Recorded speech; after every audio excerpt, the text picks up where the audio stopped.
Welcome to Subterraneans. I am pleased to bring you this week, Fuck This Shit, an interview with New York City street artist Abe Lincoln Jr. Hi, everybody. So you've been doing art and living in Brooklyn with your family for a pretty long time now. How long has it been? I don't know, like 25 years, something like that. When you first moved there, were you thinking about art? Was art on your mind? Like what? No, I was just I had just moved here, and I was just partying my ass off. I didn't do art at that point in my life. Like I would do something like every once in a while, like I painted a mural in a bar for beer, that kind of stuff, you know. But I wasn't really. No, I wasn't. There was no art practice happening at that point in my life. It was just basically just raging all the time. So tell me about the moment when this became a thing for you. I mean, obviously it was unfolding in bits and pieces, but was there a moment where you just suddenly were able to look at yourself and say, I'm an artist? Tell me about that. Yeah, I mean, like I had basically had like sort of an artistic hissy fit and quit doing art for like a decade, right? Yeah. And I was like, fuck it. I was like a super perfectionist and really just like didn't like anything I ever did. And I think that was probably just more that it was a good story that I was too afraid to show anybody at work, you know? Yeah. Because I remember like thinking that it totally sucked and, you know, blah, blah, blah, blah, blah. You know, kind of typical, I think, 20-something tortured artist dude. Yeah. Dudette story. So I quit, but I totally quit doing art, and I just hung out, and I fucking partied, and then I got my shit together, and worked, and then I had a kid, and my first kid was born. Something happened when, like, you know, like I just had to be around, you know, to do support. Newborn support, like, you know, it's like a lot of nursing and like, you know, that kind of stuff, you know, like I did what I had to do, and then I was like, oh, and then something clicked, and I said, I gotta make some art, and then I started, you know, actually it's like I just got a tattoo today of the street art character that I started off with about 15 years ago, and that's kind of where Abe Lincoln Jr. started, and that's where I would say that my practice, you know, maybe not even my practice, but my art started in earnest. A big part of it was that I was freaked out that I had quit for 10 years, and I was like, well, that was dumb. And so, like, I just keep going for it because I was afraid to stop. I didn't want to, like, stop again for another 10 years. You had to keep going. I didn't want to, like, you know, I think a lot of it was fear that I would quit again. Yeah. So I just went for it. You know, I mean, it's kind of right place at the right time. Street art started blowing up right around then. It was like 2003 or so. It started kind of getting on the radar, and you know, and so I was in New York. I was working in the right neighborhood. I worked near Soho, so I'd go around and put up stickers of my character all over Soho, and it got noticed. And people then, you know, I got written up on this blog that was a big deal street art blog called Booster Collective. Yeah. It was the only one at the time. And so it kind of had blown up, and I was getting coverage from that, you know, and I just, you know, went for it. And I kind of spent the first couple of years just doing my bird because I was afraid to draw for real. You know, I was like, okay, well, people like this, and, you know, I'm not really ready to show any of my other stuff. And it took a while for me to actually kind of switch, you know, basically doing like a single digital character is pretty boring after a little while. Eventually I was like, well, fuck it, I'm just going to start drawing stuff now. And, you know, that went well. And, you know, it's kind of stuck around the street art world, and, you know, I started doing collaborations with brands because it was a hot thing for a minute. And I did some toys with Kid Robot, or I did a toy with Kid Robot, which was like a cool kid adult toy company. Collectible art pieces in toy form. Which completely makes sense. I just need to stop you for a moment because it brings us back full circle to the images and the art that we were exposed to being kids in the 70s, right? Like that 60s and 70s cartoon aesthetic. That's totally where I am fully influenced from, like kids' books and 70s cartoons. I mean, when I was a little kid, I lived for cartoons because I had like kind of a sketchy situation at home. So any kind of escape I could get my hands on, I was like in 100,000%. Oh, absolutely. I mean, I think that you and I and, the Gen Xers, right? There's not actually that many of us because of the Vietnam War. But when you meet us, you usually can agree that television was our babysitter. Oh, yeah, totally. You were talking about sort of like a confidence issue, or not an issue, but like your self-confidence had to grow in order for you to define yourself as an artist and to like take it to the next level. And it's interesting that the birth of your child was the birth of you as an artist too.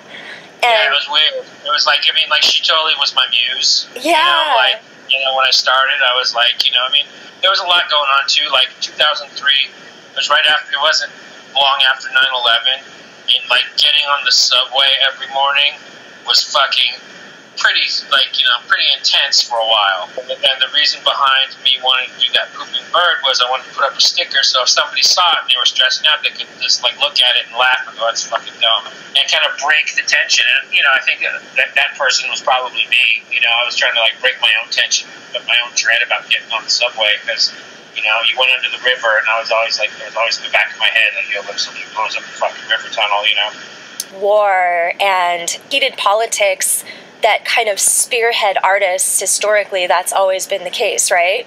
So it's like you're talking about this thing like, yeah, I got on the train and I put this pooping bird sticker on because, it was stressful, but it's like, no, dude, the friggin' towers were, destroyed. Sketchy.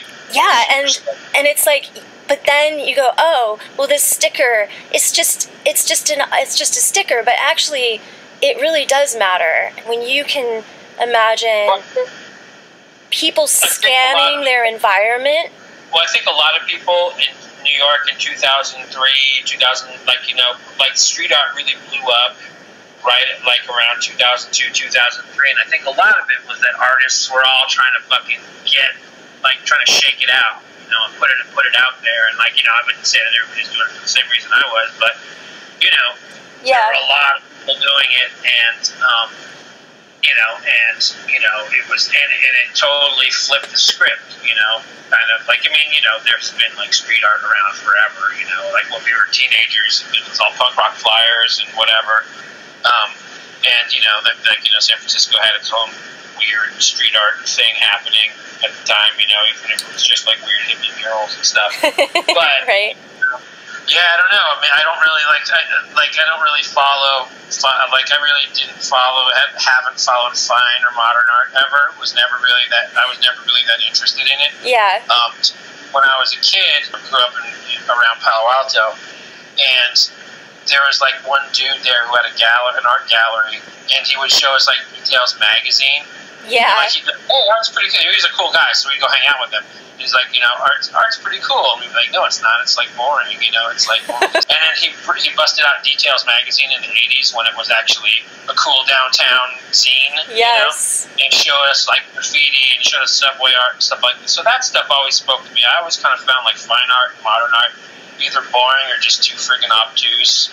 I still don't really relate to the art world. I mean, that's kind of probably why I still do street art stuff. Nobody cares about art in America anymore because nobody can relate to it. And that's why I think street art and graffiti are a big deal, is because people are like, oh, yeah, I get that, immediately, So what is your take on, I haven't set foot in Williamsburg since I left in 1994. What's your take on the whole, hipster art scene of Brooklyn now? It's not in Williamsburg anymore. It's all fucking, it's like fucking San Francisco. It's all fucking tech bros. Wow, okay. It's all yuppies and luxury condos in New York now. That's all it is. I live way out in the sticks now. I live out in Bay Ridge because A, it's cheap, and B, it's kind of a real neighborhood. It's like a real New York neighborhood as opposed to Manhattan is just for rich people. Williamsburg is just for rich people. So where are all the artists hiding out? Everybody moved to LA for the most part. You're right. LA. No, I'm serious. No, I know. Everyone was like, all right, well, LA is relatively cheap, and it's right. People live where they live. I think a lot of people still live in Bushwick and Bed-Stuy. People are holed up. They've had an apartment forever and they're not leaving. That kind of situation. Yes, I can relate. That is the situation up here, and there, in San Francisco too. So these posters that you're showing at Titan Gallery, aka phone booths throughout New York City, I love art like this. I think it's really interesting. Is that something that you were just guerrilla artisting out, or is that something that you were commissioned to do? It's all legal stuff. It's like, there's nothing, like, you know, there's no backing behind it. It's just me going for it. So a friend of mine who's another artist who I really admire told me gave me the secret, and I was like, holy shit, okay. And I hadn't really been doing a lot of street art up until I got that information, and then it totally opened up my world again, because you know, New York street art is kind of like the whole street art world here in New York is like just kind of, I don't know, it's whatever. You know, there's a lot of people who show up expecting that they're like they do street art for a minute, expecting they're going to get discovered and be the next, you know, whoever. They want to be the next Banksy. Well, no, they want to be like the next Basquiat or something like that. You know Right, right. And so it's like a lot, you know, and so a lot of it's like kind of just marginal. So I don't really I was like not really interested in engaging in that part of it. Once that opportunity to get into the phone booths, nobody gets into them really. There's like very few people who know how to get into them. In a way, it's like it's better to be there because it's kind of cool to have a frame with glass, you know, for your art, you know, as opposed to just like slapping it up on a wall or whatever. Oh yeah, you're like getting fancy with it. Yeah, it looks like a real deal. So, you know, I've been doing that for the past couple of years and just been having a really good time doing that. I change it up all the time. Sometimes I paint my characters. Other times I do like, you know, kind of fake ads. I started a feminist art collective called Resistance is Female. I reached out to all these women artists and designers that I knew and asked them if they wanted to do a poster with the tagline Resistance is Female. And once enough people were interested, I was like, okay, we got to be a collective now because me running a feminist art collective is really weird. Everybody jumped in. You know, and they took it places I would have never thought to take it to. So what you're saying is you spearheaded this feminist art collective? Well, no, I just had the idea, and like, the thoughts behind it were like the Women's March had just happened right after Trump got elected. Yeah. And you know, there were a lot of saber rattling coming from Republicans, like we're gonna outlaw abortion and women will have to like go back to the kitchen kind of shit. Yeah. And people were sketched out and freaked out and scared. And, you know, I thought that I'm one of the few people who knew how to make posters appear in phone booths, and I thought that would be a great medium to have artists, whatever, you know, express themselves under that tagline. You know, I just, like I said, I just came up with the name, and then I asked everybody to do it, and it kind of took over. Yeah, it was great. I mean, like, I didn't come up with it when I picked up the tagline. I didn't want to have something that was ownable, like something that I could turn into a registered trademark, you know, like it was out there already. I just had the initial idea, and then everybody else in the collective came in and added so much to it, you know, it really took over. Like, I didn't want to do any press, and Sarah Arenthal is one of the artists, one of the main, like, she's kind of a co-founder, she's a co-founder now. Yeah. Because she really, and it was like, no, we got to get press, and I was like, no, I don't want press is lame. And then she was like, no, we need it. It's a good message to get out. I'm like, okay. And then it kind of blew up. You know, it blew up on the news, and then, you know, it got picked to be in a book that Milton Glaser picked out about design of protest posters and things. Nice. Which is like, you know, that's pretty fucking balls out. You know, Milton Glaser's fucking nuts. Anyway, and then, like, you know, Mahala Sakar is another artist. She's a photographer who brought in a lot of, she's from Kuwait, and she brought in a lot of Middle Eastern women artists and designers to the collective, and she brought really cool stuff and different perspectives to it, you know. I think out of all the stuff that I did in, like, the last year, that's the one I'm probably most stoked on. It was, like, bigger than me just trying to be famous. Right. You know, it was for real, you know. So, yeah, I didn't really want to keep it, you know, calling shots or anything. Yeah, no, you just kind of got it rolling, which is cool. I love that, you know, in your early days when you were sort of overwhelmed by the idea of defining yourself as an artist, you kind of just grabbed it and went with it later, and now you have this amazing artist statement that basically makes fun of the entire art world. I didn't write it, actually. My friend Carolina Miranda wrote it. Okay. She writes about art for the LA Times now. But oh, that's great. And we just make fun of art speak. And so I was like, write something will you write me an artist statement that just says nothing, absolutely, but make it sound important? And she did a great job of it. So tell me about what happened with the Doming for Trump series that you did. Who are these people in the photos? That actually came out of Resistance is Female. That was somebody that, this woman, she goes by Swiss Miss NYC on Instagram. Before Trump got elected, she did this crazy photo shoot of her and a guy kind of like decked out like porn stars, but with Trump masks on. I think they actually went to Donald Trump Park, which is like now in tatters. It doesn't, like, it's like a closed down park. And they took a photo shoot there, you know, just totally over the top. And I thought that was totally rad, because that's totally from like the, you know, old school punk rock, you know, JFA, Dead Kennedys kind of mode.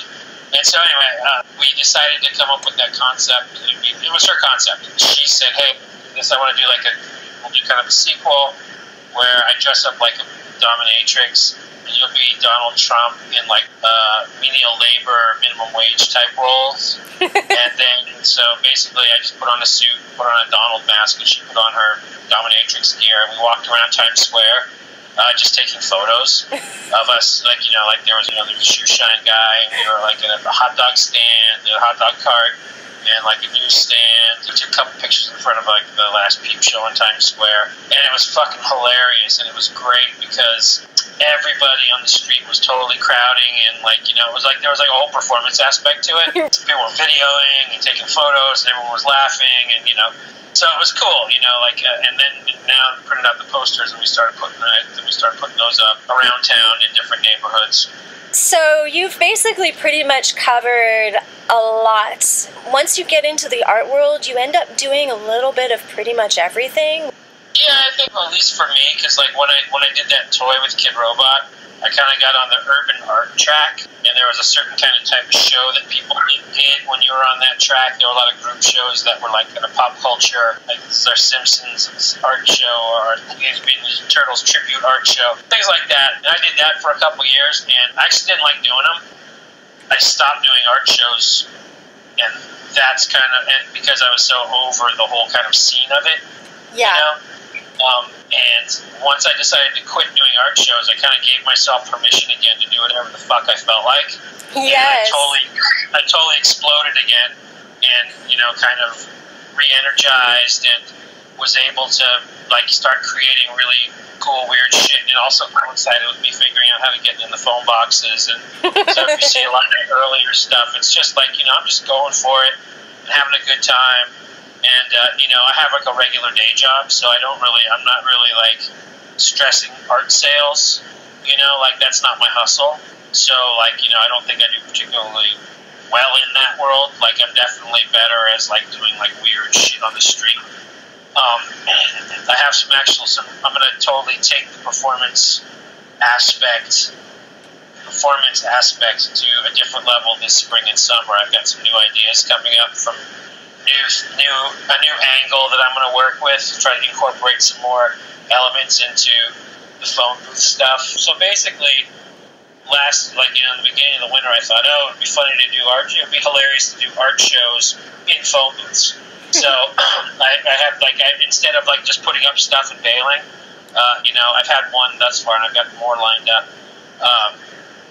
Where now I have openings at the phone booths, and like the first one I had was in February, and it was like kind of a crappy day, but I had like, you know, I was basically taking the piss out of art, you know, fine art stuff, so I had like American cheese slices and soda. The initial thought was to make openings and have people just chill out on a bench, you know, and hang out together, but I've got some other ideas in the works, and hopefully you're going to step that up like times 10, so it'll be even more interesting than just hanging out for an art show.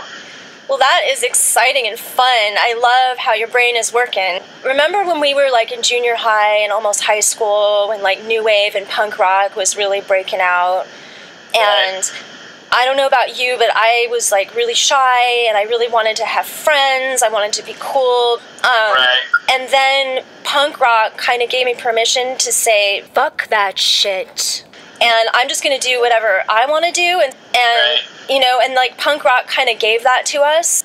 And right. So I think it's interesting that your experience that you felt you kind of got sucked into with the art shows, when you kind of shook it off and did like what you said, whatever the hell you wanted, suddenly it all made sense again, right? And that's kind of how we became who we are now.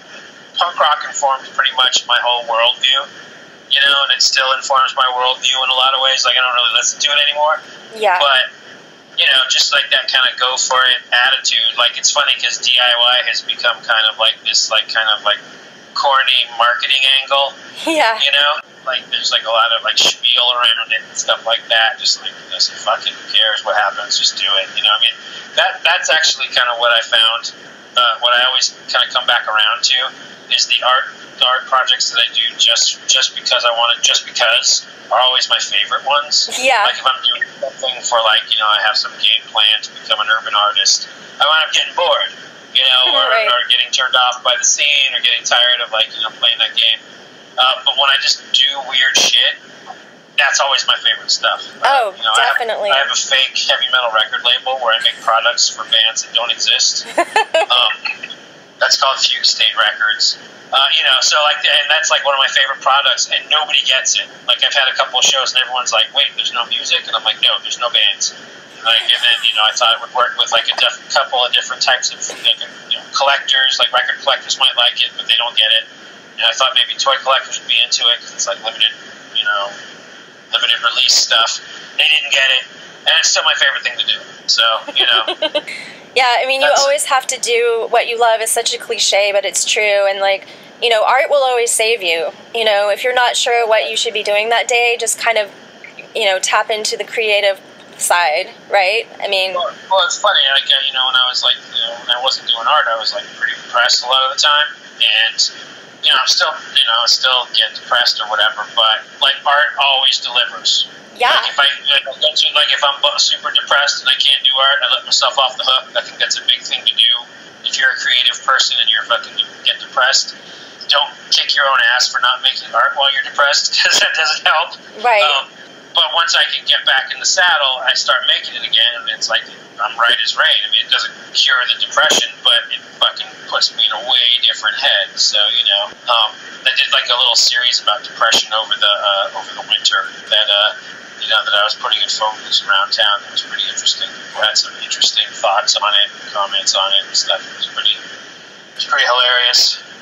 I think that it's great to do that because, you know, more and more people are coming out about depression, right? It's more prevalent than people think. So it's like, Morrissey is still a fucking, you know, crybaby legend. You know what I mean? Like, you know, it's like totally. like people aren't like, you know, like in that context they love it, but like in the context of just like, you know, talking about it and saying, yeah, I get it. You know, yeah, it is a kind of a weird thing to do, but I think it's important to do it because, especially as an artist, I know a lot of other artists have it too, and I think it's important to talk about that as opposed to not just kind of like pretending that everything's fucking great and look at me flossing, because that's kind of what social media is about. Yes. Fake on. So, you know, it's cool to kind of like touch on that stuff too. Like, you go deep down into the dark place, or you go deep down into your psyche to figure out like what's really going on in there, and then when you find it, it's so interesting and weird that you kind of just have to go with it, right? Yeah, absolutely. I guess like where all the real stuff comes from is the really extreme emotions, good and bad. You know, I think that's really where that's where it all gets drawn from. Absolutely. So, is there anything else you want to say? Like, just plug yourself. Well, this is like the 15th year I've been doing Abe Lincoln Jr. as like an art thing. So I'm going to be doing I'll probably be doing like an art show to commemorate that, like indoors. I'm going to do more phone booth art shows around Manhattan, and then I'm going to push out to that level of weirdness. You know, I'm going to probably alternate. I've got some very interesting ideas about transforming the phone booth into other stuff. So you can look at my Instagram, which is Abe Lincoln Jr. Abe Lincoln Jr. My website's girlsbike.com. That I don't update that much, but it's got like a ton of my earlier works if you want to check that out. I think part of the reason why I'm having so much fun is I don't do a whole lot of planning.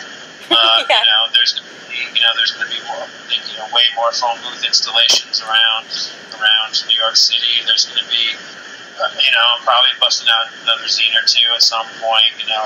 Once I get myself too much on a track, then it loses its fun, and then I don't want to do it anymore. So I'm just in this place where I'm enjoying just going for it and making weird shit, and then seeing what happens. Yes, I love that. You're a free spirit. You are just on an adventure. I guess so. It's awesome. Hippie. This has been super great. Thank you so much, Abe Lincoln Jr. All right, I'll see you later. Have a good one. I really enjoyed speaking with Abe Jr. today, and I did ask him if he gets that Tomcat Wanderlust feeling, if he doesn't go out putting up art for a while, and in his words he says he does get the Jones pretty bad, but he has stickers that he carries with him always.